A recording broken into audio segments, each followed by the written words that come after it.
کائنات کی وسعتیں ہمیشہ سے انسان کو اپنی جانب کھینچتی رہی ہیں۔ اس ماہ بھی خلا میں کئی سائنسی سنگ میل عبور کیے گئے ہیں جو ہمیں کائنات کے رازوں سے پردہ اٹھانے میں مدد دے رہے ہیں۔ 1 جولائی کو ایک ہوائی جہاز کے ہجوم کا شہاب ثاقب، جسے MM-2025 کا نام دیا گیا ہے، زمین کے قریب سے گزرا۔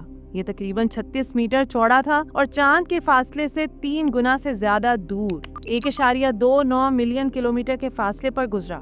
ناسا نے اسے ممکنہ طور پر خطرناک چیز قرار نہیں دیا، لیکن یہ ہمیں یاد دلاتا ہے کہ ہمیں اپنے سیارے کے قریب سے گزرنے والی اشیاء پر نظر رکھنی چاہیے۔ اسی دوران چین کا تیانمن-2 پروب گہری خلا میں بڑے سنگ میل عبور کر رہا ہے۔ 1 جولائی کو چین کی خلائی ایجنسی نے تقریباً 5,90,000 کلومیٹر کے فاصلے سے لی گئی زمین اور چاند کی شاندار تصاویر جاری کی۔ یہ پروب 29 مئی کو لانچ کیا گیا تھا اور اب تک 12 ملین کلومیٹر سے زیادہ کا سفر طے کر چکا ہے۔ اس کا اگلا ہدف کیمولیوا نامی ایک پراسرار شہاب ثاقب ہے، جسے بعض ماہرین چاند کا ایک ٹکڑا سمجھتے ہیں۔ 2026 میں اس کی آمد کے بعد تیانمن-2 اس کا تفصیلی جائزہ لے گا اور نمونے لے کر 2027 تک واپس زمین پر بھیجے گا۔